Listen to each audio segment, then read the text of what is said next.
কে রে, সকাল থেকে তোর খালি ভাবভঙ্গিগুলো দেখিচ্ছি, খালি ঘুরঘুর ঘুরঘুর করিচ্ছু। কাজ কামত কি যাবো না নাকি তুই? তোমার কথাবার্তা কোনো জীবনেও ঠিক হবি না আব্বা। সকাল থেকেও খালি অফিসত যাচ্ছি আর আসিচ্ছি। আলমাল আমার ধসে যাচ্ছে, সেই দিকে তো একবারও খবর লাও না। তুমি তো খালি পরে আসা কাজ কাম দিয়ে। সেটা তো আমি সকাল থেকে দেখতেইছি, কিন্তু তোর ওপর আমি কোনো বিশ্বাস পাই না। কেমনে কমো, সত্যি তোর আল ধসে গেছে নাকি কামত না যাওয়ার ধান্দা তোর? তুমি যদি আমাক 4টে কথা কও, তার মধ্যে তুমি 3টে কথাই খালি টেরে টেরে কও। কামত না যাওয়ার ধান্দা আবার কি? আমি যদি কামতই না গেনুনি, তাহলে ওই সকালে একবারে ঢুকনুনি আর বাড়ানুই নাহিনি। হসে হসে, তোর লেকচার আর শুনবো না। আমি বুঝবে পারছি তুই আজ আর কামত যাবো না। এখন তুই আমাকে এটা ক যে তোর সমস্যা কি বেশি হচ্ছে? এ দে তুমি কেবল লাইনও তালা। আর আব্বা সমস্যার কথা করছা তুমি, এটা তো খালি সমস্যা লয়, বিশাল সমস্যা। প্রথম দিকে তাও কলের পানির লাগান পড়লো, এখন তো পুরো সাপম্যাসি হয়ে গেছে। তাহলে তো তোর কঠিন সমস্যা হচ্ছে রে। এখন তো তোর তাহলে ডাক্তারের কাজ যাওয়া লিখবি। একটা কাম কর, তোকে 100টা টাকা দিচ্ছি, তুই ডাক্তারের কাজ যা। আর শোন, ভালো কোনো ডাক্তারের কাজ যাস না, তাহলে বলে অসুখ ভালো হবি না। আমাকে রে স্টেশনের ধারত মেলাগুলো হাতুড়ে ডাক্তার বসে, অর্গের কাছে যাস, তাহলেই তোর অসুখ ভালো হয়ে যাবি। তুমি যে আমার বাপ, এই কথা কত আমাক শরম লাগে। মানুষ কিপটে হয়, তাই বলে এত কিপটে হয় না। টাকা খালি চিপে চাপি থুয়ে দাও, খরচ জান করো না। তো কত জ্ঞান দেওয়া লাগবে না আমাক, আমার জ্ঞানের কোনো অভাব নাই। আর আমি কি কিপটে রে? আমি কি কিপটে? আমি একটু না সংসারী মানুষ। আর তোর তো এত কথা কওয়ার দরকার নাই। তোকে আমি টাকা দিচ্ছি, তুই ডাক্তারের কাজ যাবো। লাগবি না তো, এখন তো কোনো জ্ঞানই তোমার লাগবি না। তোমাক সারা রাত ধরে যদি লসিমুনের গল্প শুনেই, তুমি সকালে উঠেই কবা লসিমুন ছেলে নামিয়ে। তোমার সাথে এত কথা কওয়ার সময় আমার নাই। আলমাল এমনি তো ধসে যাচ্ছে, দাও টাকা দাও, ডাক্তারের কাজ যাবো। আমার বাপ যে কিপ্টের কিপ্টে, মাত্র দিল 100 টাকা। এখন এই টাকা দিয়ে ওষুধ কেমনে কিনবো আর বিড়ি কেমনে খামো? ওষুধ হোক আর না হোক, বিড়ির টাকা তো জিনকে করেই হোক বাঁচানি লাগবি। যাই আগে ডাক্তারের কাজ যাই। ডাক্তার সাহেব, আসসালামু আলাইকুম। ওয়ালাইকুম আসসালাম। তো এখন কোন আপনার কি সমস্যা? আরে ডাক্তার, খালি সমস্যা লয়, আমার তো বিশাল সমস্যা। আলমাল একেবারে ধসে গেছে। এখন জিঙ্কে করেই হোক আলটা বান্দার একটা ব্যবস্থা করেন। আল ধসে গেছে, আল বান্দার ব্যবস্থা কর্ম। আসলে আমি আপনার কথা সঠিক বুঝতে পারিচ্ছি না, আপনি আনা ভালো করে বুঝে কন। বুঝে পাবেন থেকে? আপনি তো আর MBBS ডাক্তার লয়, আপনি তো হচ্ছেন অ্যানালগ হাতুড়ে ডাক্তার। আপনি তো বুঝতে পারবেনই না। দেখেন, আপনি আমি ভালো করে করছি, আপনি কিন্তু আমাকে অপমান করিচ্ছেন। আপনার কি সমস্যা সেটা আমাকে ভালো করে কন। করছি ডাইরেক্ট হচ্ছে, ডাইরেক্ট একেবারে ডাইরেক্ট আলমাল ভেঙ্গেলে যাচ্ছে। এইবার বুঝে পাচ্ছেন?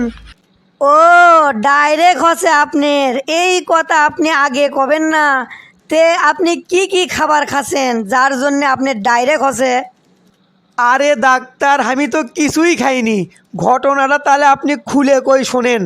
কাল রাত্রে আমি শুতে ঘুমাচ্ছি বুঝছেন, তারপরে এখন স্বপ্নে দেখিচ্ছি আমি কাচ্চি ভাইত কাচ্চি খাচ্ছি। ওয়েটার আমার প্লেটও 2 বল্টু কম দিছে, সেই জন্য ওয়েটারও সেই কুবান কুবাসি। ওয়েটার এখন কুবান খাওয়ার পর আমাক করছে, তুই এই 2 বল্টুর জন্য যে আমাক কুবালু, এই কাচ্চি তোর আর হজম হবি না, এই কাচ্চি তোর নিচ দিয়ে বাড়াবি। সেই জন্যে ঘুমোর থেকে ওঠার পর থেকে দেখি ডাইরেক্ট শুরু হয়ে গেছে। এইবার বুঝে পারছেন? স্বপ্নের মধ্যে দেখে আবার কারো ডাইরেক্ট হয় নাকি? এই রকম রুগী তো আমি আমার জীবনে প্রথম দেখনু। তে ভাই শোনেন, আপনি তো এটা খুব সিরিয়াস অবস্থা বুঝছেন। আপনি একটা কাম করেন, আমি আপনাকে একটা রকেট দিচ্ছি, আপনি আপনার পিছন দিয়ে রকেটটা দিয়ে আসেন, তাহলেই সব ঠিক হয়ে যাবি। আপনি কি ডাক্তার না কসাই? এমনি তো পিছন দিয়ে সাইক্লোন আর টর্নেডো যাচ্ছে, তার মধ্যে যদি আমি আবার রকেট দিই তাহলে তো সুনামি শুরু হয়ে যাবি। এগুলো বাচ্চা দিয়ে ভালো কোনো যদি ওষুধ থাকে সেই ওষুধ দেন, যাতে তাড়াতাড়ি ভালো হয়ে যায়। আচ্ছা ঠিক আছে, আমি তাহলে আপনি কিছু ওষুধ দিচ্ছি, ওষুধগুলো আপনি নিয়ম করে খাবেন, তাহলে আপনার অসুখ ভালো হয়ে যাবে। আর একটা কথা ডাক্তার সাহেব, ওষুধগুলো এনা কম দামের মধ্যেই দিয়েন। আচ্ছা ঠিক আছে, কম দামের মধ্যেই দিচ্ছি। হ ডাক্তার সাহেব হ, এনা কম দামের মধ্যেই করে দিয়েন। আরে বাবা, আমি কোনোই তো তোমার কম দামের মধ্যে ওষুধ আমি দিচ্ছি। আচ্ছা ডাক্তার সাহেব, আমি বুঝছি আপনার কথা, খালি ওষুধটা এনা কম দামের মধ্যেই দিয়েন। এই তোরা কে কুটি আসুরে, অগ এক পাতা শিবির দিয়ে দে। এক কথা বারবার কোষ, তোকে আমি কতিছি, তোকে আমি কম দামের মধ্যে ওষুধ দিচ্ছি, তাও তুই একই পেশাল বারবার পারিস, তোর সমস্যাটা কি? আচ্ছা আচ্ছা ডাক্তার সাহেব, আমি বুঝে পারছি আপনার কথা, আপনি আমার ওপর মিশেই রাগ করেন না, আপনি ওষুধ দেন। এই যে ধরেন, আপনাকে আমি কিছু ওষুধ দিয়ে দিন, এই ওষুধগুলো আপনি নিয়ম করে খাবেন, তাহলে আপনার অসুখ ভালো হয়ে যাবে। আর আপনি একটা কাম করেন, 150 টাকা দেন। হামাক আব্বা টাকাই দিছে 100, ওষুধের দাম বলে 150, বিড়ি খাওয়ার টাকা তো বাড়াবি নে, 50 টাকা আরও ডোনেশন, ব্যবস্থা তো এটা করাই লাগবি। এ ডাক্তার সাহেব শুনেন, আপনি আমার বাপক চেনেন না? ওদের পাশের এলাকার মোকলেশ, আমি মোকলেজেরই বেটা। আমার বাপ কয়ে দিয়ে পাঠাছে বুঝছেন, যে 100 টাকা দিব, আর বাকি যা টাকা থাকে সেই টাকা আমি সন্ধ্যের সময় যাই দেবো, আর ডাক্তার ওখানে নাস্তা পানিও করামো, বুঝে পারছেন? কি কলা তুমি, তোমার বাপ আমাকে নাস্তা করাবে চাষে? আরে আমি তো তোমার বাপক চিনি, তোমার বাপ খুব ভালো মানুষ, তোমার বাপের মতো তো কোনো মানুষই হয় না। দাও দাও, তুমি 100 টাকাই দাও, তোমার বাপ তো এসে দিবেরই চাষে। যাও বাবা, এখন তুমি তাহলে যাও। কি রে আচ্ছু, তুই ওষুধ টষুধ ঠিক মতো লিছু তো নাকি? ওষুধ না নিয়ে আসলে হবি আব্বা, তুমি কও, তুমি টাকা দিছা 100, ওষুধের দামই তো হচ্ছে 150। আর একটা ভালো কথা শুনবা আব্বা, ডাক্তার তো তোমাকে সেইভাবে চিনে, তোমার কথা কষি বুঝছা, ডাক্তার আমাক করছে তোমার বাপ তো খুব ভালো মানুষ, তোমার বাপের মতো তো কোনো মানুষই হয় না, তাই করছে আব্বা। কি করছু তুই এগলে? ডাক্তার এই কথা কষে? আরে কবি তো, তোর বাপের একটা সম্মান আছে না, তোর বাপের তো নাম ডাক কিছু না কিছু না আছে। হ আব্বা, সেটা তো আমি জানি, তোমার নাম ডাক তো আছেই, সেই জন্যই তো তোমার নামে 50 টাকা বাকি করে থুয়াচ্ছি। কি কি কি করছু তুই এগলে? 50 টাকা বাকি করে থুয়াচ্ছু? শেষ, এই মাসে আর বাজার হলো না, যা করার তা তো করেই থুয়াচ্ছু, এখন তো কার কি কমো, যা এখন ওষুধগুলো তুই নিয়ম করে খা। আব্বা আমি তো শেষ হয়ে গেল আব্বা, তুমি কিছু একটা করো আব্বা, আমার জীবনটা যে একেবারে শেষ হয়ে গেল। তোর আবার কি হলো?